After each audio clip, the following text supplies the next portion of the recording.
Martin Romualdez hindi pipirma sa impeachment laban kay Vice President Sara Duterte. Aba. Totoo na ba to? Ito na ba yung tamang pagkakataon para maniwala na tayo na itong si Martin Romualdez, Lisa Araneta Marcos at Marcos Jr., sama na natin si Charis Pimpenko aka Sandro Marcos, ay nag-aaway-away na or nagsasaksakan na patalikod. At ito, may breaking news, may matinding balita. Etong pakana or etong issue kay Franco Mabanta ay pakana daw ni First Lady Lisa Araneta Marcos. Naku po, yan yung mga pag-uusapan natin ngayon mga banateros. At bago yan, syempre don't forget to like, share, comment, and subscribe sa ating YouTube channel. Pipindot na lang din po yung bell button para lagi kayong updated sa ating mga video araw-araw. So manapakatitindi po ng mga pag-uusapan natin ngayong araw na to. Ngayong petsa ng, hindi ko alam kung ano petsa dyan. So yung mga banateros, mga kabiyay, ay matindi nga to, no? Kaabang-abang po ng mangyayaring impeachment laban kay Vice President Sara Duterte at dito sa Congress. Dahil may balitang pupunta or talagang etong si Martin Romualdez ay gagawa na ng hakbang para kalabanin etong kanyang pinsan na si Marcos Jr. dahil sa pinaggagawa sa kanya ni Lisa Araneta Marcos. At ayun nga, yung pagnuno or magnuno etong si Martin Romualdez. Dahil para mas paniwalaan siya ng taong bayan na talagang isusuplong niya na or ilalaglag niya na itong kanyang pinsan na si Marcos Jr. Yun naman na talaga, alam niyo sa totoo lang mga banateros, mga kabiyaya, yun naman na din talaga yung hinahangad ng taong bayan. Kahit papano, dahil alam talagang kahit hindi man aminin ni Martin Romualdez or ng kampo niya, sobrang sirang-sira na siya sa tao dahil kahit man anong deny ng palasyo, kahit anong deny ng Congress na hindi sila ang mastermind sa mga nangyayaring krimen or nakawan sa kaban ng bayan na halos trilyon-trilyon na. At ngayon tumaas na naman nga yung utang ng Pilipinas na nagkakahalaga na ho ng 18.49 trilyon ng utang ng bansang Pilipinas. So saan napupunta yung mga yan? Plus pati pa yung mga perang nawawala sa kaban ng bayan sa mga pondo, no, nung 2024, 2025 at ngayong 2026, no. So ngayon iyan nga ang naiisip ng mga netizen na tanging magagawa nitong ni Martin Romualdez na kahit papano magmukha may ginawa naman siyang maganda sa bansang Pilipinas. Yan nga yung panglalaglag niya or ilaglag niya na yung kanyang pinsan na si Marcos Jr. Dahil kung totoo man, yung isyong nag-aaway-away na sila at dahil nga dito sa issue ni Franco Mabanta, talagang mapapaniwala na talaga tayo na may nangyayari na talagang saksakan sa likod nitong magpinsan na to. At eto, may mga bali-balita nga na ang pakana dyan sa issue na yan na kay Franco Mabanta at kay Martin Romualdez ay etong si Lisa Araneta Marcos. So mamaya tatalakayin natin yan kung totoo ba yan, kung 100% ba yan na totoo o hindi. So dito muna tayo kay Martin Romualdez, yung tangkang pagno niya or pag hindi niya pirma or pagboto sa impeachment laban kay Vice President Sara Duterte. Alam nyo, napakaganda ho nun. Sa oras na itong si Martin Romualdez ay hindi na pumirma sa impeachment laban kay Vice President Sara Duterte, talagang masasabi nating totoo nga talaga na nag-aaway na sila. 'Di ba? Kapag ginawa niya yan, kapag nag-no siya, at maaaring kahit papano, medyo matutuwa sa kanya ang sambayan ng Pilipino. Pero, hindi ibig sabihin ho nun ay ligtas na ho siya sa mga kasong kakarapin niya. Hindi ibig sabihin nun ay matatawag na natin siyang bayani or hindi na natin siya isasali sa mga tinatawag na mastermind dito sa nangyayaring Nakawan. Hindi ho ibig sabihin yung ganun. Wala pong tawag dito, hindi po natin siya ituturing na bayani kagaya ho ng ginawa natin kay Saldico na kahit inilaglag niya si Martin Romualdez at Marcos Jr., Sandro Marcos at Lisa Araneta Marcos ay hindi po nawala ang galit sa kanya ng taong bayan dahil alam naman na natin na isa siya sa mga naging kawatan or naging kasamahan ng magpinsan para nakawin ng pera ng taong bayan. Kung sakali nga, etong darating na Lunes, etong si Martin, kung hindi ako nagkakamali, Lunes ata yung pagbobotohan or pagbotohan diyan sa impeachment laban kay Vice President Sara Duterte. Kapag pumunta siya ng Lunes at hindi siya bumoto sa impeachment laban kay Vice President Sara Duterte, ay may tuturing na talaga nating mag-aaway na talaga ang magpinsang Marcos at Romualdez. Pero, asawa ni pera. Kapag etong si Martin Romualdez ay bumoto at pumayag na i-impeach si Vice President Sara Duterte sa Congress, alam na this. Lahat ng nakikita natin, lahat ng napapanood natin ay yan po ay isang scripted lamang or isang drama lamang. Drama lang para pagtakpan yung ginawang ka-fake newsan ni Marcos Jr. na naaresto na si Saldico. Ito ay isang diversional tactic lang doon sa issue ng palasyo na may stage 4 cancer, colon cancer na si Marcos Jr. At ito ay pagtatakip lamang doon sa kautusan ng Supreme Court na magpa-hair follicle test na etong si Marcos Jr. at iba pang mga issue kagaya ng flood control scam.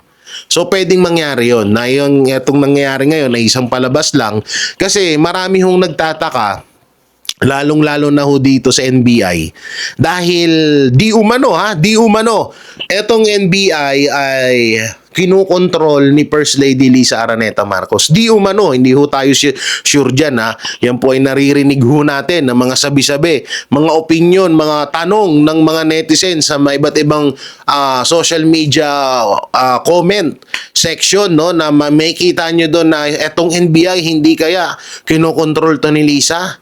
Kung nag-aaway man si Marcos Jr. at si Romualdez, maaaring si Lisa ang gumugurgor kay Martin Romualdez. Aba nako! Bakla yan!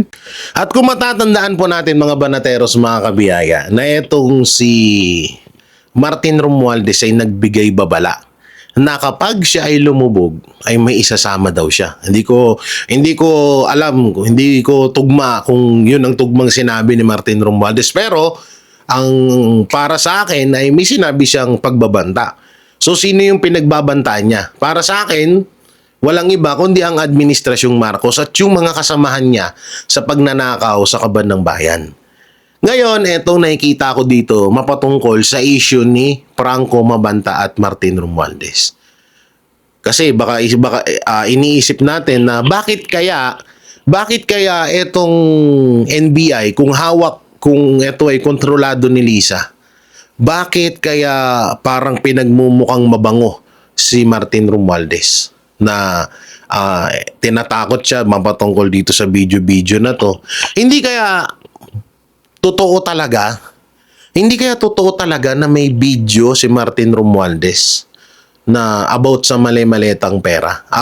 Hindi kaya may video si Martin Romualdez na magpapatotoo na isa siya sa talagang mastermind sa nangyayaring Nakawan? Hindi kaya ito inilabas or kaya ito tinarabahon ng NBI para palabasin sa taong bayan na may bidyong tinatago si Martin Romualdez. At ito nga yung sinasabi ni Franco Mabanta. Kasi isipin nyo maigi, kung nag-aaway sila, kung halimbawa na nag-aaway talaga sila, so malabong ipamuka ni Marcos or ni Lisa na mabuti or maayos or hindi mastermind etong si Romualdez. Ngayon kung nag-aaway sila, tama ho yung hinala ko na baka pinapamukha lang sa atin na Uy, may video pala. Etong si Martin Romualdez na magpapatotoo na isa siya sa mga mastermind sa nangyaring nakawan sa Kaban ng Bayan. Hindi kaya ganun yung gustong ibigay sa atin na mensahe nitong NBI, nitong issue na to? Hindi kaya ganun?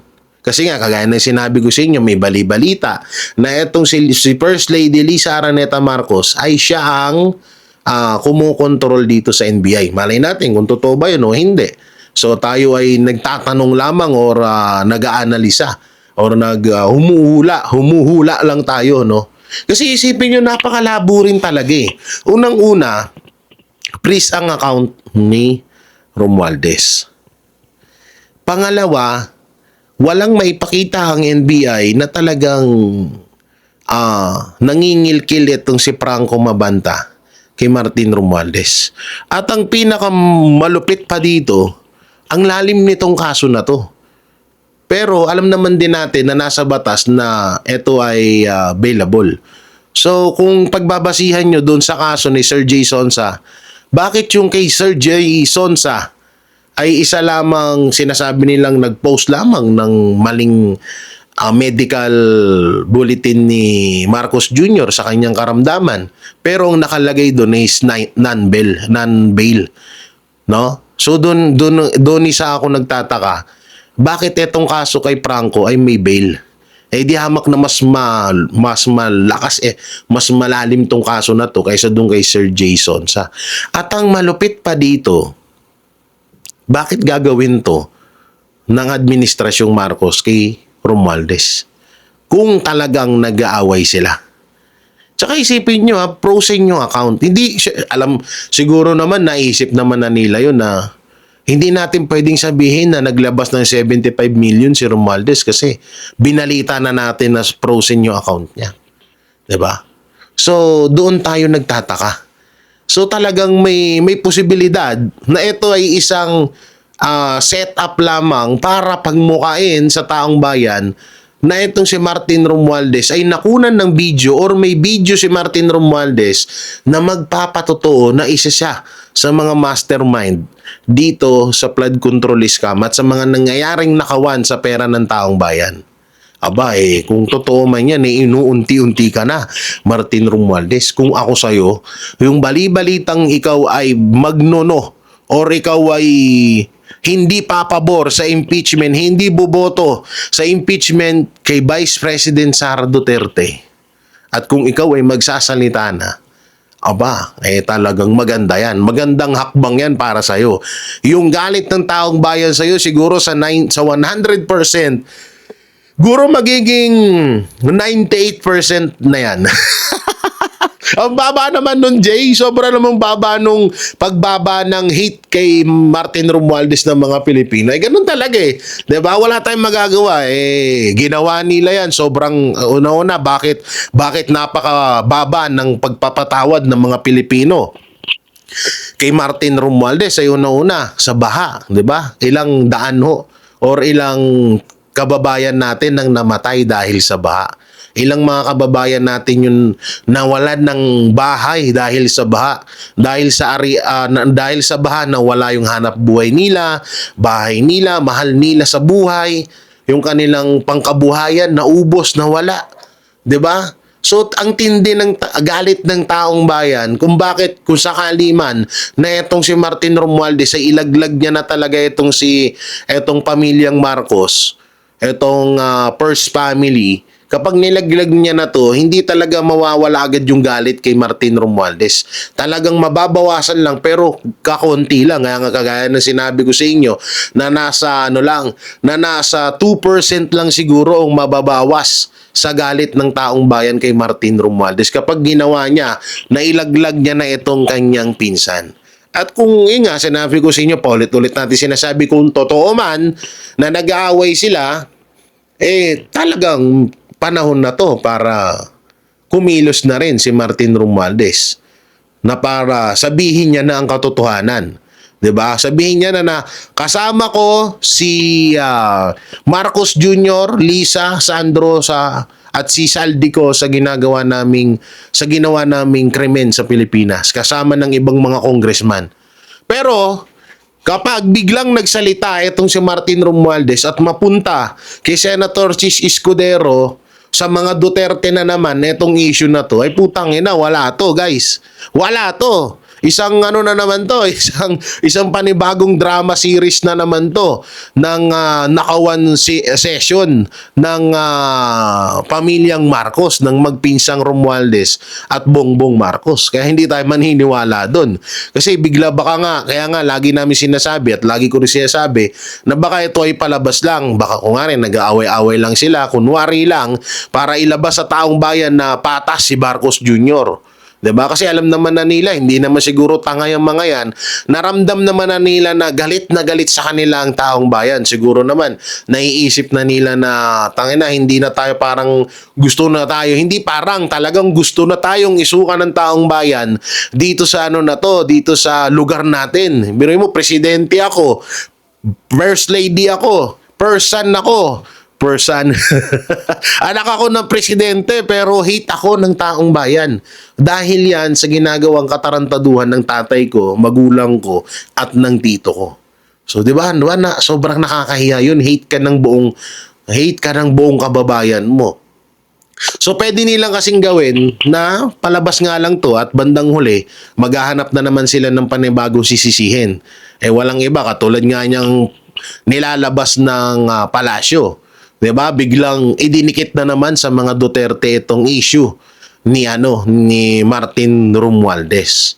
So ang mangyayari kasi dito kay Franco at kay Martin Romualdez, gawa ng dinidikit nila etong mga Duterte sa isyung to, pwede nilang palabasin na etong si Franco Mabanta ay inuutusan ay utusan ng mga Duterte para i-blackmail etong si Romualdez. Pwedeng gawin nila yon, diba? Hindi walang imposible na gawin ng administrasyon ngayon dahil nasa kanila ang kapangyarihan. Pwede nilang gawin yon, pwede nilang baguhin or walang yain ng sistema. Kasi nagulat tayo, pagkahuli kay Franco Mabanta, biglang may inilabas na picture si Auntie Clarita.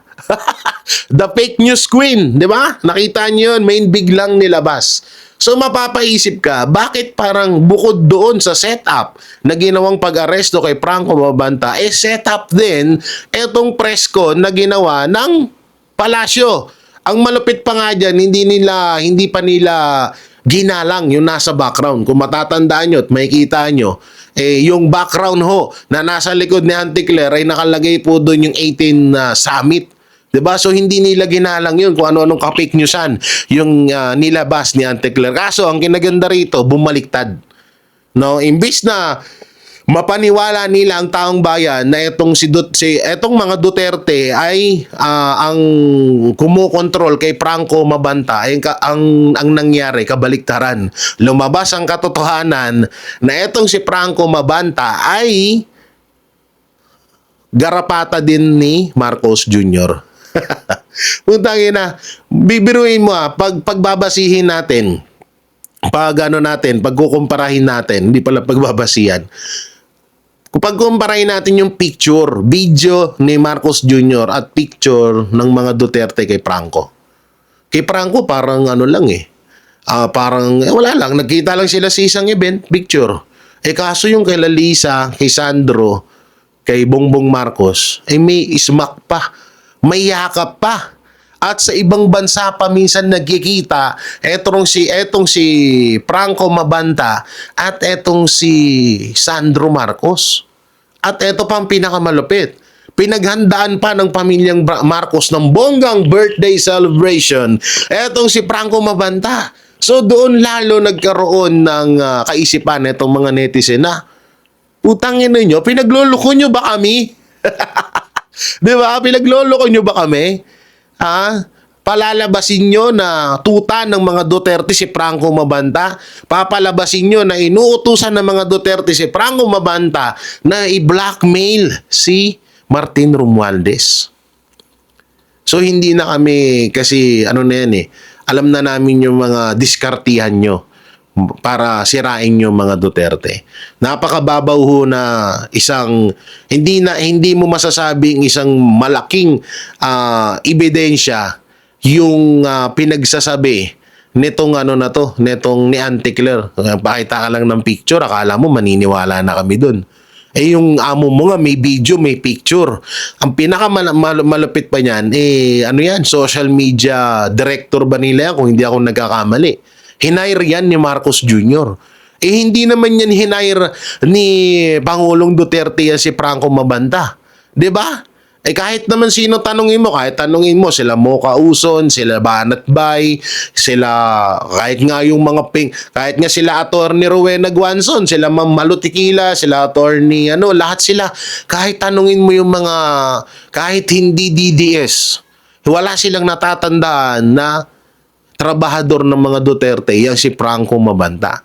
Pero yan ay totoong naging trabahador ni Marcos Jr. at ni Lisa Araneta Marcos. Ganyan ganyang kalupit. Ganyan kalinaw po yung ka-fake newsan. Ganyan na butata ang ka-fake newsan ni Auntie Claire. Pero mga banateros, ito yung isa sa pinakamalaking katanungan. Asan ang video na sinasabi ni Franco Mabanta? Kasi may post po siya na kapag ginipit ako or parang pag nadehado ako, tsaka ko ilalabas yung video. So kung ganun man, kung totoo man yun, puta na, nasa ano ka na. Nasa ganung kalagayan ka na ngayon. Kaya dapat mong ilabas yan. At sinasabi nila, kung hindi ako nagkakamali, nasa 90 minutes or 19 minutes ang video na yun. Hindi ko tukoy kung 19 minutes or 90 minutes. Kasi kung 90 minutes, halos lagpas na ho yun isang oras. At parang sobrang haba naman ata nun. So, ibig sabihin, talagang marami. Baka maraming video yun na pinagdugtong-dugtong para isahan na lang na ipakita sa taong bayan. Ngayon, yan pa yung isang hamon dyan. Ilabas nyo yung video, ilabas dapat ng kampo ni Franco Mabanta yun, yung video na yun. Pag hindi nilabas ni Franco Mabanta yun, isang malaking drama na naman to. At dahil dyan, paano ko ba nasabi na isang malaking drama na yan? Eto, ipapakita ko sa inyo yung explanation na video para mas maliwanagan po kayo. Ito po at panoorin natin. At kung totoo yung sinasabi niyang video na 90 minutes, bakit hindi nila ilinabas? 'Di ba? Dapat linabas na 'yan. Bakit tinatagalan? 'Di ba? So, ako naniniwala ako isang malaking drama na naman ito para maalis ang focus diyan sa issue ng sino ba ang mastermind. Pangalawa, sa tingin ko, ito ay paraan para ilagay lamang na ang masterminds ay si former speaker at si Congressman Saldico. So, maraming loose ends dyan sa naratibo na nagulat ang bansa. Pero sa tingin ko, meron niyang political connection. Itong mangyayari ngayon, ma'am, pag nagkaroon po ng pagdinig sa Senado, kaugnay po sa impeachment ni VP Sara Duterte. Pero yun naman din talaga ang hiling ng kanyang mga abogado. Very confident, ma'am. Tsaka anong masasabi mo doon, ma'am, sa mga lumalabas po na articles of impeachment laban sa bise? Matibay ba, ma'am? Based po sa inyong analyzation bilang pong political strategist and political analyst. MJ, mahina. Mahina kay Madriaga on the count of the artwork, the check, the association. Mahina sa COA dahil hindi pa naman yun final and executory. At may pinapagawa akong study sa opisina na lumalabas. Maraming pending na ano yung ND? I forgot that term. Na hindi na babayaran, na hindi nababalik ang pondo. In fact, lumolobo ng lobo yon. Ang pinakamalobo ay sa Office of the President. So, carried from various administration. May right si BP sa Supreme Court. Maling-mali ang SALN at ang AMLAC dahil ang basihan ng AMLAC ay yung SALN ng 2007 hanggang 2026. Hindi impeachable officer ang vice mayor at ang mayor, so dapat ang kinalkula lang doon ay 3 years. Kaya makikita mo yung narrative na gusto nila, may ill-gotten wealth siya kasi magmula vice mayor hanggang vice president, lumaki, nagbalon ang kanyang pag-aari. Pag tinignan mo yung salin, hindi nga nila tinignan yung assets. Ang tinignan lang nila, cash on hand at cash on bank. Tapos, relate na nila sa AMLAC. Ano ang mali dun sa AMLAC? Transactions ang tiningnan. Pinoint out na yan ng mga ordinaryong teller at bank managers. Hindi transactions ang tinitingnan mo. Yung end of the day, magkano ang naiiwang pondo sa bangko, no? Mali rin yung doon sa conditional threat, no? May insinuation pa doon na yun ang naratibo nila. She is not fit to be a leader. She is not fit to be president. She is not sane. Imagine coming up with that declaration na based dun sa video, binigay daw sa psychiatric division ng NBI at sinabi she is not fit to govern. I mean, without naming who, without showing the psychiatric record, I mean, these things, sa tingin nila, tanga ang Pilipino. Kaya nga ako nagpapasalamat kahit hindi linalabas ng mainstream media, ng ibang mainstream media, na andyan ang social media. At natutuwa ako sa bawat tapon ng House Justice Committee, ang taong bayan ang nagsasaliksik. Ang taong bayan ang tumitingin. Tama ba ito? Parang mali ito. 'Di ba? So, nakakapagtaka na sa uri ng chairperson ng House Justice Committee, hindi niya yun nakikita. Alam mo, ang nakakapikon pa dyan, she comes up with an opening statement that comes up with conclusions based on speculations. Mahirap naman yon, abogada siya, dapat alam niya na ang basihan ng iyong mga sinasabi ay ebidensya. At kung titingnan mo uli, babalik tayo dun sa 2 complaint na nakapasa sa form and substance, wala naman siyang evidence na nakalakip. In fact, dinaan sa ilang clarificatory on probable cause yung evidence. Dapat yun nakalakip. At pag kumuha ka ng kopya, makukuha mo yung kopyang annexes. May isa pa doon, footnote lang. Yung kay Ginoong Trillanes, galing sa isang footnote. Nakita mo naman, nag-testify. Base sa isang footnote sa complaint. So, ang daming mga violations, kung titingnan mo, based on the Duterte ruling by the Supreme Court. So, kailangan babalik ka ulit dun sa arbiter. Tama ba ito? So, hindi ko nakikita na ang Senado ay mag-forthwith na i-hear the following day. Kasi, ang dami pang pending issues na kailangang i-resolve bago magkaroon ng trial. Kasi kung nag-trial ka at sa kalagitnaan ng trial, sinabi ng Korte Suprema, hindi ito pwede, ano mangyayari sa trial? Hindi ba katawa-tawa? Mas gusto nyo ang tao lumabas sa kalye at sabihin, ano itong ginagawa nyo? So, siguro doon lumalabas na mahalaga pa rin ang bicameral na legislative kahit maraming taong galit sa Kongreso, dahil may counterbalance na mangyayari dun sa ginawa ng House of Representatives. Ma'am, ang pinakamalakas daw na basihan is yung pagbabantaraw ni VP sa presidente. Conditional threat nga yun. Sige nga, ilabas nila kung sino yung may sinasabi sa Nueva Ecija. Dapat ang mga Nueva Ecijanos magalit. Aba, hindi na sila dati capital ng yung assassin, di ba? Nung unang panahon, pag naghahanap ka ng gustong tumira, pupunta ka sa Nueva Ecija. Abay, mahiya naman ho kayo sa Nueva Ecija. Napaka-progresibong probinsya yan. Pero yun ang sinabi ng NBI director natin. Wala namang pre-present, no? Lahat base sa sinabi niya. So, mahirap paniwalaan yon. At i-contextualize nila bakit nagalit si Vice Presidente. Nagalit siya dahil sobra-sobra na ang pang-aapi at pananapak sa karapatan ng kanyang mga tauhan. Yan ay yung Chief of Staff niya, ni si Attorney Lopez at yung isa na nag-a-administer ng kanyang confidential fund.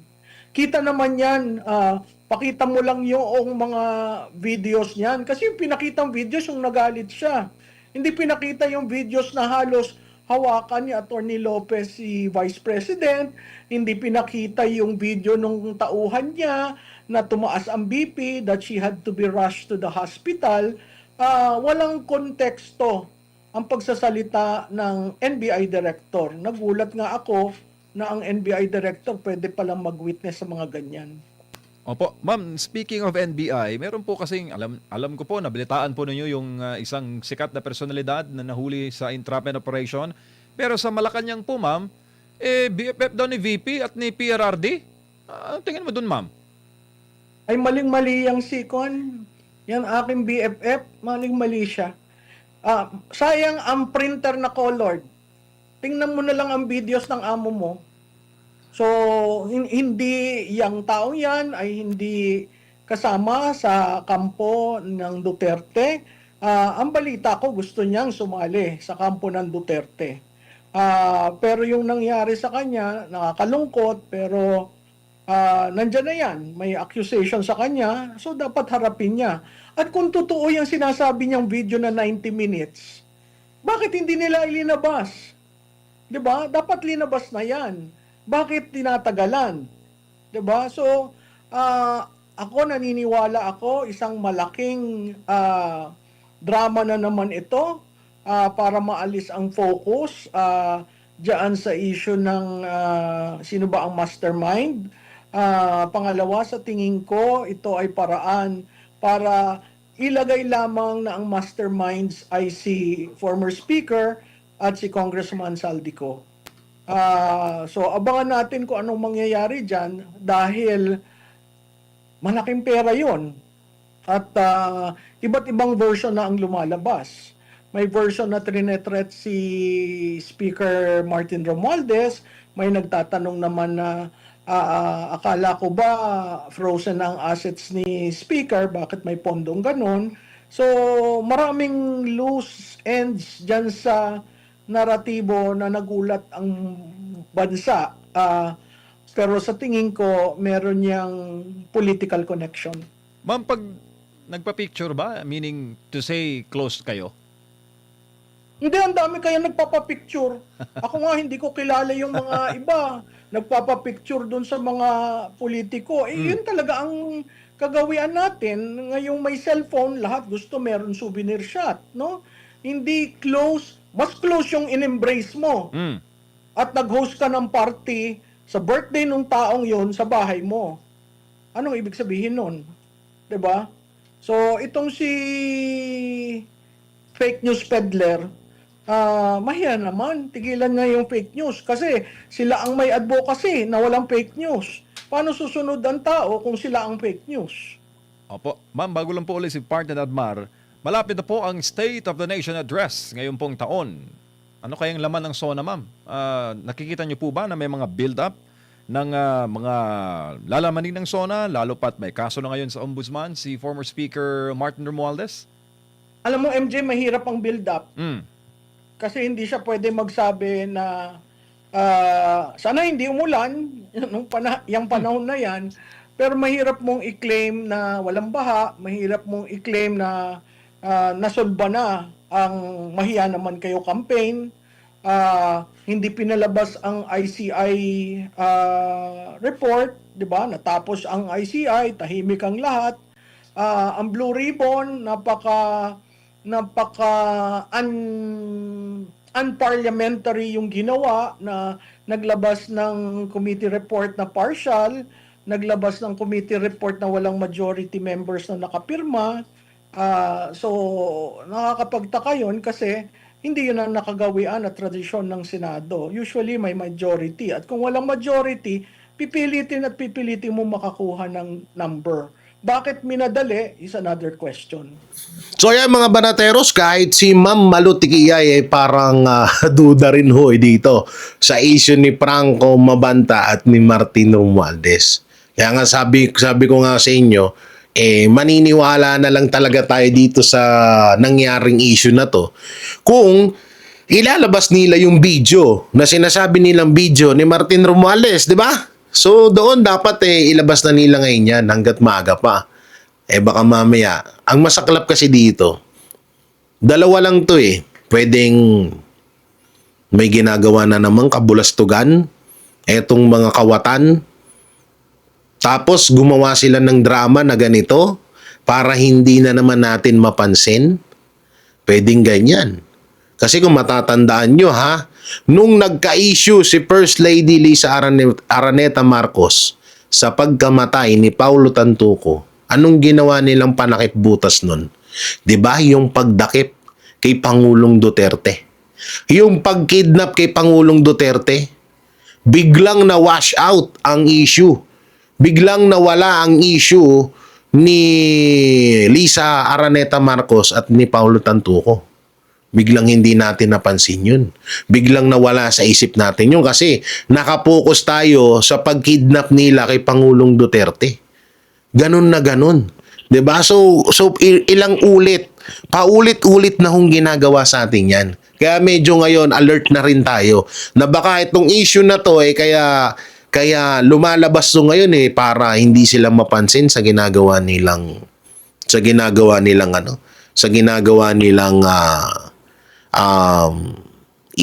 pagnanakaw ngayon. Baka mamaya mininanakaw na naman yan. Alalahanin natin, malaking pera na naman ang 2026 national budget. Nagkakahalaga ho ito ng halos 6 trillion. So 6 trillion yun.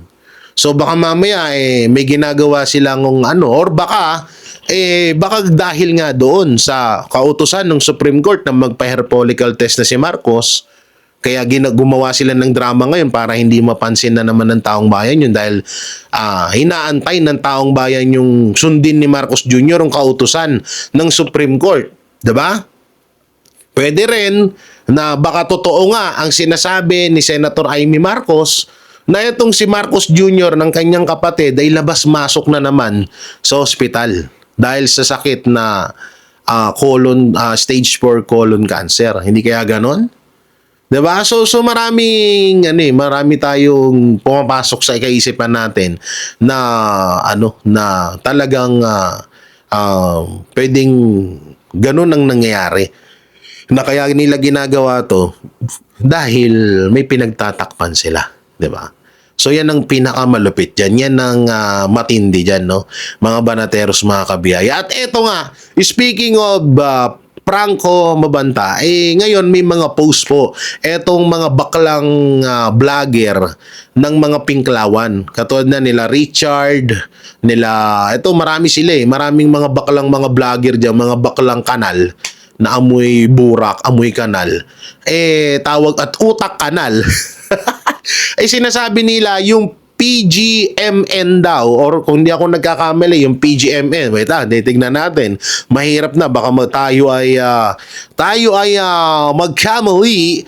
Oo, eto sabi ni, na makikita nyo dyan sa screen, Richard Poranda Hidarian. Aba, si pala to? Si bakla, no? Question: What do SMNI and PGMN have in common? Yan ang sinabi ni bakla. Alam mo bakla, kung magpapabayad lang ang SMNI, putang ina, matagal na. No? Hindi dapat nakakulong si pastor ngayon. Kung tinanggap ni Pastor Apollo Siki Buloy yung mga pera na ino-offer sa kanya at yung mga gagawin, naka-fake newsan ng SMNI, hindi na sana nakakulong ngayon si pastor. Malaya si pastor, walang nangyaring siege sa KOJC, malayang-malaya si pastor. At kung sinunod lang ng SMNI at ni pastor na iwasan nila ang mga Duterte, or ipati sila ay ibagsak nila ang mga Duterte, hindi nakakulong ngayon si pastor. Ang tanga mo.